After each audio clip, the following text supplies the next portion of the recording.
Halo sahabat Kompas.com, ketemu lagi bersama kita Azwar dan saya Jambul, ada Agung dan Adit. Setelah kemarin diselak sama kerucil-kerucil yang lagi ngomongin Kawasaki ZX25. Nah, sekarang Otomotif Podcast kali ini kita akan ngobrolin beberapa hal yang sempat meramaikan situs otomotif.kompas.com dan sangat-sangat beragam. Terus terang kemarin kita juga banyak mengolah beberapa isu-isu yang cukup lama bertengger di populer minggu lalu sampai awal minggu ini adalah tentang razia operasi patuh 2020. Waduh, ya kan? Kita kasih tahu isinya tentang apa aja yang akan dicek sama kepolisian dan lokasi-lokasinya. Nah, di sini Bapak Adit dari perwakilan Korlantas, yang bagian pokoknya yang urus-urusin kepolisian dan masalah razia apa segala macam redaksi pasti nih Adit. Bisa jelasin nggak Dit kemarin yang tentang operasi patuh ya? Operasi patuh 2020 patuh. Jadi nggak ada Jayanya. Oh, Jaya buat untuk Jakarta Polda ya. Metro Jaya. Jadi masing-masing Polda ada beda-beda. Beda-beda. Jadi kayak Jawa Tengah operasi patuh candi. Oh, Jawa itu Timur, konsentrasinya di apa tuh? Dia lebih kalau yang untuk sekarang karena dia si operasi patuh itu ada di tengah-tengah pandemi COVID-19 ini, jadi sekarang lebih mengutamakan ke tindakan preventif dan edukasi jadinya. Jadi untuk porsi tilangnya sendiri itu dikurangin harusnya. Jadi nggak begitu banyak tilang ya? Nggak begitu banyak tilang. Jadi kalau dibagi itu edukasi dan preventif itu sekitar 40% dan 20%-nya itu penindakan dan ada beberapa poin yang difokuskan oleh polisi. Terutama untuk yang di wilayah Polda Metro Jaya itu, jadi mereka akhirnya menggalakkan lagi bukan tilang sih maksudnya dibilangnya Tilang elektrik? Bukan elektrik. Jadi selama PSBB kemarin itu ternyata banyak kendaraan yang emang melanggar, tapi kayak peringatan, surat peringatan kayak gitu. Jadi ya sifatnya teguran untuk di selama edukasi. Tapi kalau yang berat-berat kayak misalnya nggak pakai helm lah atau ngelanggar pada saat itu kebetulan dia takut terus tiba-tiba melanggar, itu tetap ditindak yang berat. Untuk pelanggaran berat. Ya mungkin yang masuk ke 20%-nya itu ya. Iya. Kalau untuk kasus yang kalau pelanggaran yang berat ya mungkin langsung di kayak nggak punya SIM. Kalau gue ngeliatnya polisi agak melunak selama masa pandemi kan. Jadi lagi unsur kepolisian juga dilibatkan di beberapa checkpoint kan. Untuk selain Satpol PP, polisi juga ada TNI. Terus waktu itu juga emang kalau nggak salah titahnya Kapolri emang nggak ada tilang ya kalau nggak salah ya, di checkpoint nggak ada tilang ya. Belangkonya surat teguran namanya. Terus ternyata situasi ini banyak dimanfaatkan oleh pengendara nakal ya kan. Kayak seolah lupa kita punya peraturan lalu lintas. Makanya ada lagi tuh operasi patuh, cuma mungkin porsinya sekarang nggak tilang ya. Tilangnya kecil gitu. Berarti masih ada nggak tuh yang disuruh push up di tengah jalan, suruh nyapu. Di Bogor nyapu ya? Di Bogor ada. Di Bogor. Hukuman sosial. Jadi selain operasi patuh juga kemarin juga berita yang cukup banyak dibaca juga soal itu. Jadi si Polda Metro Jaya mulai memberlakukan lagi itu tilang tadi di luar operasi patuh ya. Jadi mereka melihat selama PSBB ini ya itu banyak yang tilang elektronik, bukan? Tilang elektronik juga salah satunya akan menguji coba 45 kamera baru di beberapa titik. Jadi yang itu kamera baru dimulai pas nanti operasi patuh 23 Juli sampai 5 Agustus. Jadi selama 14 hari itu akan diuji coba berbarengan, dan tindakan tilang yang biasanya dilakukan oleh polisi di lapangan di daerah Polda Metro Jaya juga akan digalakan lagi karena banyak pelanggaran lalu lintas lagi selama PSBB. Nah, tilang elektronik itu yang perlu kita ingat denda maksimal ya? Denda maksimal. Iya, yang denda langsung warna apa tuh namanya? Slip biru. Slip biru. Slip biru. Dan dikirim ke rumah ya berarti ya? Kirim ke rumah. Slip biru dan denda maksimal 550.000. Jadi kalau kita hari gini 500.000 berat coy.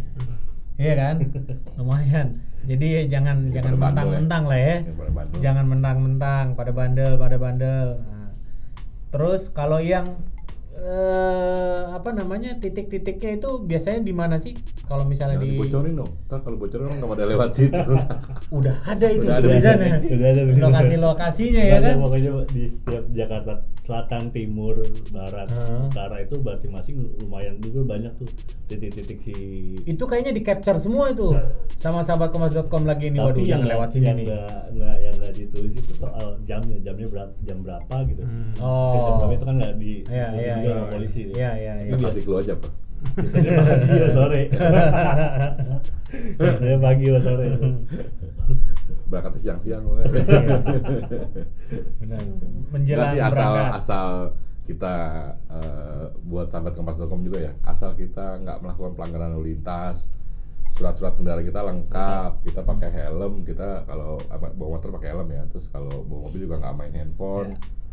Sebenarnya nggak perlu takut ngelihat razia ya. Kadang yang bikin sering terjadi kecelakaan dan razia putar balik malah terjadi kecelakaan itu bahaya banget. Iya, bahaya banget. Tiba-tiba ngerem, tiba-tiba kayak pengen nyempil atau apa, itu yang lebih bahaya. Selama kita merasa kita nggak melanggar, surat-surat kita lengkap, SIM kita punya, sehingga kita bawa, nggak usah takut dengan adanya razia. Gitu. Nah, itu selain yang razia tadi, ada juga yang cukup kencang dan itu bertengger terus di atas, yaitu tentang kebijakan ganjil genap. Nah, ternyata yang PSBB transisi ini diperpanjang sama gubernur. Dan itu juga secara tidak langsung masih menonaktifkan ganjil genap, benar? Betul. Jadi kemarin terakhir update dari Pak Sambodo dari Korlantas, dari Polda Metro Jaya, dia ngomong kalau emang selama PSBB ini diberlakukan di DKI Jakarta, berarti si ganjil genap itu tetap dinonaktifkan. Jadi mereka bilang karena meminimalisir masyarakat untuk menggunakan transportasi umum. Jadi dibiarin pakai kendaraan pribadi. Lalu udah macet ya? Iya, parah. Lumayan. Iya. Jadi belum sampai saat ini belum, dan kapannya pun belum tahu. Dari Polda Metro Jaya juga menunggu kebijakan dari gubernur ya. Dari koordinasi dari Dishub dan gubernur. Berarti ada tiga Pemprov DKI sama Dishub juga, dan kepolisian ya. Oke. Nah, yang lain dari masalah lalu lintas yang cukup juga membuat traffic otomotif kompas.com itu tinggi minggu lalu dan di awal minggu ini adalah tentang ini nih, mobil buatan anak negeri. Jangan diklaim buatan anak negeri dong. Iya, pokoknya pindah. BUMN. Nggak boleh ya? Nggak boleh. Hah? Mesinnya mesin Toyota. Oh, mesin Toyota. Padahal gue udah bangga tuh. Wah, Pindad produk dalam negeri. Tanya gue Pindad jadi karoseri ya. Nah, itu lambangnya hilang loh, itu lambang Toyotanya hilang loh. Iya, tapi kalau dilihat dari depannya sih memang kesana kagak kesini kagak. Apalagi dari samping tuh. Nah, itu mobil dari Pindad, yaitu namanya mobil Rantis ya. Kendaraan taktis. Namanya Maung. Maung. Itu gimana tuh, Boy? Maung bahasa Sunda ya, Boy? Maung bahasa Sunda. Artinya ya itu kayak macan harimau gitu pokoknya. Maung atau Maung? Maung. Iya, kalau gue lihat si Maung ini nggak sengaja sih. Jadi ada salah satu temen di Instagram itu pernah posting ini sebenarnya, gambar-gambar ini dari akhir 2019 yang lalu gitu. Nah, gue sih nggak waktu itu dia ngetes apalah segala macam gitu, mobil apaan gitu. Tiba-tiba kemarin pas belum lama ini kan Prabowo tiba-tiba ngetes terus heboh gitu. Maung lah. Lalu ternyata punya temen ya yang diposting temen gue itu gitu. Ya intinya kayaknya sih Pindad sering ya, maksud gue kayaknya konsep menggunakan sasis atau basic engine untuk menciptakan kendaraan baru gitu, kayaknya sih boleh deh. Apalagi ini kan buat Berarti karoseri itu ya? Fansport. Iya. Jatuhnya karoseri itu. Teorinya karoseri. Kayak zaman-zaman dulu. Beda kalau tujuan. di konsepnya yang senjata ya, Pindad kan kan produksi senjata ya.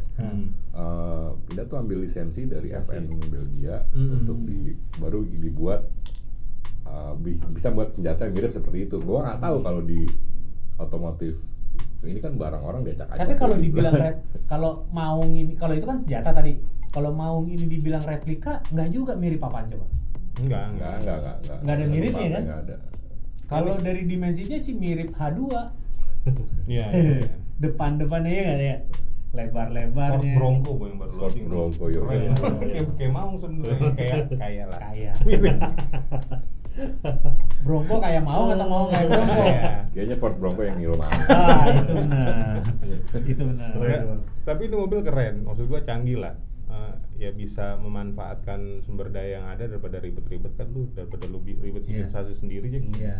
Berapa duit daripada bikin mesin sendiri, mendingan ambil yang ada aja ya kan. Dan mungkin dia milih Toyota karena spare partnya paling gampang ya nggak? Lu nyari di mana-mana pasti ada. Dan mungkin durability-nya 4x4 ya, mungkin speknya cocok lah buat durability boy. Itu sudah terbukti dipakai sama para pemberontak di Timur Tengah kan? Bukan pemberontak, apa tuh yang perang-perang itu di Timur Tengah kan? Itu nggak mampus-mampus itu. Itu juga pernah kan Top Gear ya? Oh iya, Top Gear. Dijatuhin, dicemplungin, apa segala macam masih hidup. Benar. Ya mungkin itu buat background aja kali. Tapi nggak apa-apa ya, BUMN penunjukan langsung gitu. Nah, gue nggak tahu. Itu memang kita harus menelisik lebih dalam. Karena memang secara itu kan nggak sendirian dong. Hilux kan juga punya kompetitor kalau misalnya ada Triton, ada Ranger, masih ada nggak sih Ranger? Ford Ranger, gitu ya. Walaupun ya, Ford udah nggak ada. Titan lah gitu ya. Kalau masih bisa teriak, mobil gue lebih bagus, gue juga punya kok mobil 4x4 yang bisa begitu kan. Ini mungkin pertimbangan karena Pindatnya kali yang milih ya. Mungkin kalau misalnya dikasih opsi, lu bisa ngasih gue apa, supply gitu mungkin. Nah, TPM pada mau. Unsur tanda kutip politik berarti. Nggak tahu deh gua. Nggak usah ngomongin politik lah. Nggak, maksud gua politik kecil gitu lah, politik jual beli. Tapi Hilux tuh nggak diproduksi Temin kan? Enggak, Hilux diimpor. Impor Thailand. Mesinnya juga impor itu. Jadi sebenarnya ini produk CBU sih. CBU dari Thailand, terus di pretelin bodinya, dibikin bodi baru yang baja gitu kan. Ini mungkin anti peluru ya mungkin. Pasti kalau rantis. Tempat gue sempat baca beritanya mau dibuat versi sipil. Versi sipil. Ngeri dong. Mesinnya Toyota, bodinya Pindad. Apa namanya dong? Toyota Pindad, bro. Toyota Pindad. Bisa. Ya itu gue nggak tahu. Toyota mungkin bisa mempermasalahkan atau mungkin malah merangkul ya, bisa aja nanti jadi kesempatan bisnis kan. Iya. Kayak mobil taktis gitu kan. Nah, ini menjadi sebuah tanda tanya besar dan sebuah informasi yang menarik. Nah, sahabatkompas.com, sabar dulu. Kita sedang melancarkan upaya-upaya untuk bisa langsung mencoba dan mendalami Maung ini, Pindad Maung ini langsung di markasnya di sana. Cuman masih dalam proses. Ketika nanti jadi, mungkin kita akan mengulas lebih dalam lagi tentang bagaimana kendaraan rantis Maung ini dari mulai speknya sampai hasil uji coba ya seadanya di sana, sehingga pada saat itu Prabowo pesan 500 ya? 500 unit, bayangin. Kayaknya buat kita juga boleh tuh ya. Ya kan, keren ya, nggak? Kompas liputan pakai rantis, mau kemana jabanin ya nggak? Nggak bisa masuk gang ya. Oh iya, Gak ngancur. Tenang, kalau gang kita pakai yang kendaraan taktis lain, ya kan? Oke. Nah, itu tadi Maung. Dan ada juga nyempil nih satu sih, sebelum kita yang akhir yang paling besar juga ini, tentang tadi masih bersangkutan. Kalau tadi kan Hilux, ini enggak saudaranya Fortuner dengan launching Pajero Sport. Oh, musuh bebuyutan tuh. Musuh bebuyutan Pajero Sport sama Fortuner. Baru launching di Bangkok Motor Show ya. Motor Show, dan ternyata keingintahuan sahabat kompas.com yang doyan SUV diesel ini sangat-sangat besar sampai dengan hari Selasa tanggal 21 itu masih teratas. Jadi mulai dari weekend, kalau nggak salah weekend itu ulasannya, terus populernya di Senin sampai Selasa itu masih kenceng banget, yaitu keingintahuan orang tentang Pajero Sport dan Fortuner. Ya katanya Pajero Sport yang ini apa namanya? Elite Edition. Elite ya, untuk menandingi Legender. kepiawaian Legender. Elite Legender. Update baru itu katanya Fortuner. Katanya ya. Oktober November baru launching. Oh, bareng sama Innova ya? Pasti bareng. Nah, kayak yang tahun lalu ya. Kayak tahun lalu bareng itu. Oktober kayaknya susah. Mungkin. Jadi kalau ya. Gias jadi. Kalau Gias jadi. Dengar sih gitu. Ini juga menarik nih yang apa Bangkok Motor Show kan Motor kita Show. tunggu-tunggu nih pameran pertama Iya. yang di skala internasional di tengah pandemi ini, yaitu kalau gue lihat sih yang paling menarik ya SPG-nya pakai face mask semua. V-neck gini. Iya. Pakai face mask. Iya. Jadi Daripada nggak pakai masker nggak kelihatan ya kan. Iya. Kelihatan mukanya dengan pakai itu ya kan. Face shield ya. Lucu sih itu. Ya. Ini si Elite Edition ini gua nggak tahu kenapa tiba-tiba launching di BIMS, mungkin karena panas juga gitu ya Legender. Mitsubishi dengan adanya Legender di Thailand, karena dua-duanya ini memang base production di sana gitu Thailand, dan kemungkinan kedua-duanya juga bakal masuk di sini. Cuman gua nggak tahu kalau yang Mitsubishi konsepnya nanti gimana gitu di Indonesianya, apakah akan modelnya cuman model-model edition-editionan gitu kayak Rockford Edition kayak apalah gitu, atau facelift juga kayak yang dilakukan sama si Fortuner. Special edition atau facelift edition. Sebenarnya menarik di Thailand itu Pajero Elite Edition ini bandrolnya itu setara 755 juta. Sementara si Legender kan tembus 800 kan ya? 800 sampai 900. Makin pada mahal tuh mobilnya. Gue gak kebayang sih, maksud gue kalau di sini dijual berapa tuh barang gitu. Tapi kalau 700 berarti masih kompetitif dong dengan penawaran si Legender yang nyaris 1 miliar. 800 sih Legender, 800 something. Iya 800. Ini dari startnya 700. Dia lebih murah 100 juta lah start. 755 ya. Menarik. Mungkin itu kali. Desainnya pengen tahu seberapa besar perubahan dibanding dengan Fortuner, lagi pula dengan lihat harganya. Yang satu ini bedanya lebih murah 100 juta yang si Pajero Sport walaupun terlahir belakangan gitu kan. Menarik. Kita coba lihat lagi nanti perkembangan dan isu-isu yang tadi, terutama yang Fortuner. Apakah mau launching di Indonesia Oktober atau enggak? Nah, ini yang paling menarik. Dan selama 3-4 hari terutama di weekend minggu lalu sampai dengan Senin dan Selasa itu masih tetap kenceng, yaitu tentang MotoGP. Apalagi kalau bukan MotoGP balapan pertama ini ya. Untuk MotoGP, tapi kalau Moto2 yang untuk Moto2 udah yang kedua ya. Dan juga event kemarin itu mempertontonkan, wah itu Drama ya. Lebih dari drama. Dramanya udah tersanjung ke berapa itu udah. Dari pertama kita udah memberitakan sejak si Marquez ya War ya. Marquez tiba-tiba bukan melebar, keluar dari track sampai masuk gravel trap, tapi dia dari posisi ke 16 ya. 16. Dari posisi 16 satu-satu dimakanin sampai 3 sampai 3 ya, posisi ketiga pada saat 6 lap. Gila sih itu. 6 lap itu sih sakit jiwa. Gila. Asli. Dan agresif, benar-benar agresif. Ya itulah Marquez. Maksudnya selain dia dimodalin motor yang buat gue paling top di deretan motor MotoGP ya. Skillnya gitu, skillnya dia push the limit. Plus satu lagi. Kayaknya buat gue juga Marquez sendiri nggak tahu limitnya dia di mana. Limitnya dia jatuh. Iya. Ketika dia jatuh, ini batasan gue nih gitu. Yang sayangnya dia lupa itu race, bukan Bukan practice, ya. bukan kualifikasi. Iya.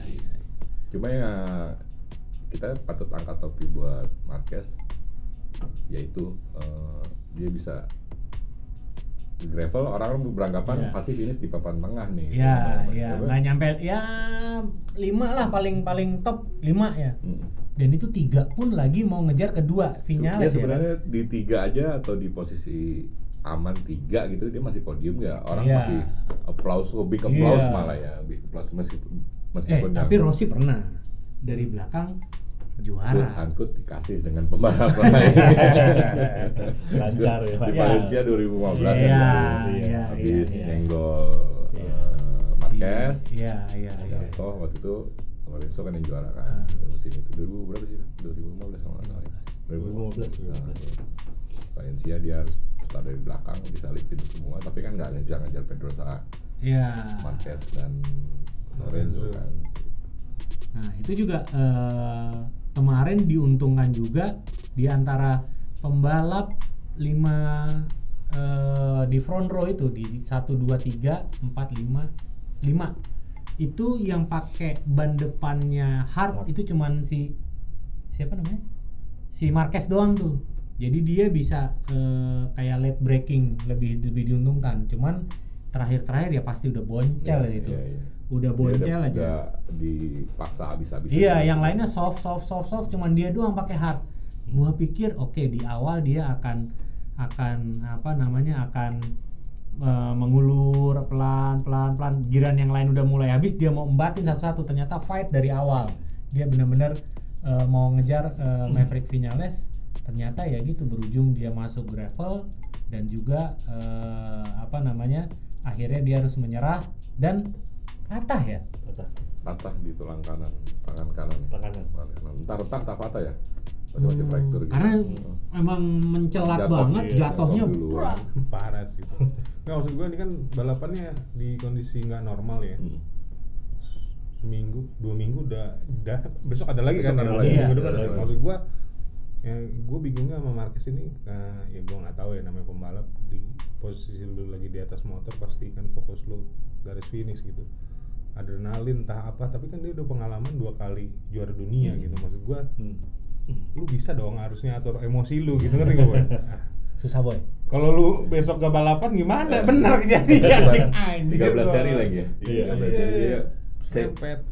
Poin per seri itu sangat penting emang. Iya, PR banget buat Honda, di mana rekan Marquez sekarang kan Paul Espargaro ya, di balapan kemarin juga nggak podium, terus harapannya bertumbuh pada di Marquez, di Marc Marquez ya. Alex Marquez masih jauh lah meskipun dia juara Moto2 tahun lalu kan juga, kalau dia langsung dikasih beban sedemikian besar ya agak PR juga. Ya, yang cukup menarik juga kemenangan Fabio Quartararo. Gue sih nggak terlalu kaget dengan kemampuan Quartararo, dia mau pembalap jago, Rookie of the Year tahun lalu. Cuma kalau tahun lalu nggak sempet juara, cuma podium kedua, ketiga. Sempat memimpin crash kayak gitu, cuman ternyata dia bisa buktikan di seri perdana dia juara dan dia bukan dari tim pabrikan. Itu sih yang menarik. Iya. Dan itu memang kalau mau ngelihat tadi dibilang kebijaksanaan seorang Marquez itu akan terlihat ketika di tengah-tengah seri itu biasanya. Tengah-tengah seri dia baru bisa ngerem. Tapi kalau di depan, kalau di depan do or die. Iya, masalahnya kondisinya itu tadi balapan. Dia nggak nyangka bakalan celaka. Tahun depan minggu depan harus balap. Iya. Makanya kan gue bilang. Dia bilang motor nggak masalah ya kan. Limitnya Marquez cuma aspal, sama gravel. Jatuh ini batasanku di sini. Jatuhnya di tempat yang sama pula ya. Iya. Tikungan yang sama, tikungan ketiga itu. Ya. Tapi emang mencelatnya parah banget, dan pas lagi duduk juga kan dia ngelihat tangannya juga udah kayak udah ditahan gitu kan. Bahkan juga ya sempat tadinya dipikir bahwa dia kayak kesel nggak, antara dua tuh. Kalau nggak kesel ya dia merasakan kesakitan tangannya kan. Cuman ya gitu, kadang-kadang kalau udah pakai helm boy udah susah boy. Iya makanya. Do or die udah. Kalau misalnya nggak bisa. Apalagi depannya dia deket boy. Dia ngeliat masih 1 koma aja dikejar tuh. 1 koma berapa detik, 1 koma sekian detik. Tapi kalau udah 2 detik di depannya, nah itu baru gue udah nggak bisa nih. Sisa 7 lap ya paling 0,0 gitu. Tapi kalau misalnya udah kayak itu cuma 0, udah dia paling feeling gua sih ngejar kedua. Untuk ke Quartararo-nya agak susah memang. Dikit lagi bahkan kemarin wah dapat nih kedua. Baru bilang dapat kedua glosor, breset. Finalnya gimana finalnya sebenarnya? Jelas, Iya. super dua kan, kemarin runner up kan. Iya. Iya, runner up. Agak hoki apa gimana kalau menurut lu? Kalau nggak kemarin dia Karena kan lebar kan. Dia kan kalau nggak salah dia pakai soft tire kan sama Iya. Rossi ya. Iya. Pakai soft tire, spekulasi Rossinya out, sementara dia bisa survive. Tadinya kan diajar Iya. ajar habis-habisan tuh Marquez kan, Iya. habisin, bahkan sempat disusul sama si siapa? Jack Miller. Australia, Jack Miller, Jack terus Miller. balik lagi gitu. Quartararo juga. Nah, terus Marquez jatuh, akhirnya dapat benefit jadi posisi kedua gitu. Nah, itu juga jadi alasan kenapa Rossi boy? Ada sebabnya kan? Itu nih yang lagi dicari-cari itu belum ada. The Doctor nih. aduh. Tapi ternyata memang sebelumnya si Rossi juga pernah komplain tentang bannya. Tapi sebenarnya nggak sepenuhnya ban. Kalau misalnya kemarin kita lihat Dia posisi motornya mogok ya? mogok. Jadi sebelumnya dia nggak begitu keluar tikungan terakhir sebelum dia berhenti itu nggak ada kayak efek dia ngeglosor atau kayak koreksi yang terlalu besar. Cuman ya begitu ngelewatin garis finish, motornya udah kayak nggak ada tenaga atau apa, jadi mau nggak mau dia harus ke pinggir Dari sebelum tikungan free pertama. practice di Jumat juga emang nggak Bermasalah pernah terus. tembus best Masuk 5 besar aja nggak? Iya. Masuk 5 besar. masalah di sini 11, pas race 12. pas pole position dia di posisi 11 ya 11. tapi berapa pokoknya belasan dong 11. Iya. belasan terus nggak dari biasanya Rossi itu punya gaya punya karakter ketika start agak nusuk ke depan Iya. ya kan cuman kemarin nggak kelihatan Rossi benar-benar hilang dari kamera nih Iya. Bener-bener nggak sering disorot. Iya, iya. Contoh mogok ya, waduh, mogok boy. Iya.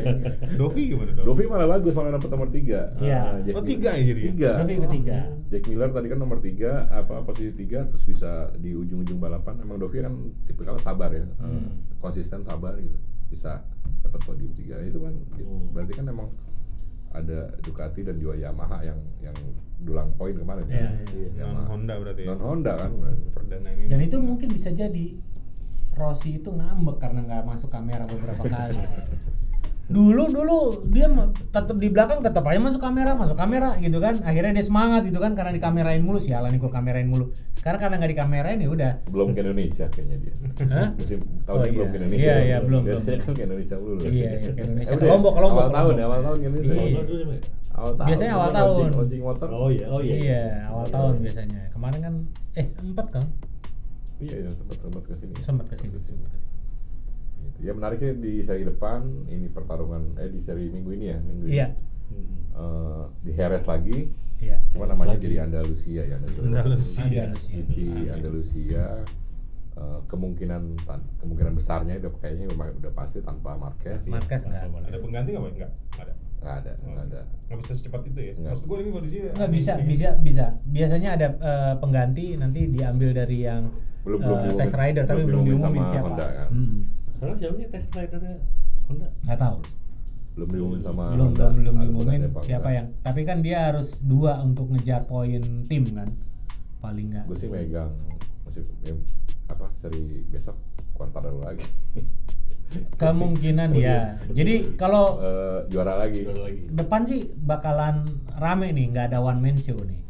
Kalau kemarin Marquez, Iya.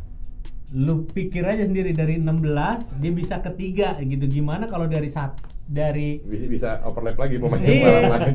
kayak kelakuan si Hamilton kemarin, iya kan? Pembalap nomor 5 di overlap sama Lewis Hamilton, gila emang itu. Makanya nggak ada one man show, jadi akan lebih seru. Nah, cuman petanya itu Jack Miller pasti akan balas dendam kesalahan kemarin. Kalau Quartararo sama Vinales ini yang jadi ya kalau Dovizioso sih masih agak sulit karena kalau dilihat masih banyak kurang. Kemarin hoki banget itu menurut gua sih. Dovizioso masuk masih setengah hati tau Dovi. Iya. Kontraknya nggak Iya. Gue malah nungguin aksinya Pol Espargaro sih sebenarnya. Ya, Keren itu juga banget lumayan sama, sih. Sama KTM keren banget. Iya. Terus ya Honda juga nggak mungkin ujuk-ujuk ngambil tanpa ada pertimbangan kan, berarti kan emang udah iya udah tahu ini. Itu kesalahan Honda lah. Kontrak Lorenzo kesalahan Honda. Ternyata nggak bisa apa-apa gitu. Ya mungkin belajar dari situ Espargaro bisa dianggap lebih bisa dianggap menjadi partner idealnya Marquez lah. Lebih kompetitif lah ya. Ya, Ya minimal kayak Pedrosa di akhir-akhir menjelang musim dia masuk 5 besar bisa bantu nyumbang poin buat si Marquez. Oke, kalau begitu berarti yang kita masih punya utang dengan sahabatkompas.com untuk si Maung ini akan bagaimana, seperti apa hasil test drive-nya kita sedang coba kejar. Semoga minggu depan kita bisa menghadirkan dan bisa jadi bahan buat podcast gimana kita mengulas lebih dalam tentang si Maung Pindad ini. Terima kasih sudah menyaksikan Otomotif Podcast. Jangan lupa selalu dengarkan kami di Otopod dan juga saksikan terus YouTube otomotifkompas.com. Jangan lupa subscribe dan juga aktifkan notifikasinya supaya Anda selalu dapat diupdate setiap review-review mobil terbaru ataupun tips and trick serta kabar-kabar terkini lainnya. Terima kasih. Sampai jumpa minggu depan. Salam. Baik.